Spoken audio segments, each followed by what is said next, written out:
nơi phương xa họ về đây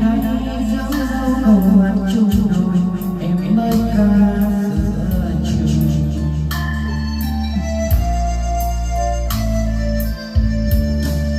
Em biết thì em mong tên em thì đúng nhưng tại sao sai tên ai cắt tơ hồng ai theo tình biết ta nữa ai mang sai nơi ai chân nhịp ai tình ai khi đang sai anh lấy quyền tất cả tại ai qua áo vì em làm giờ lời em đến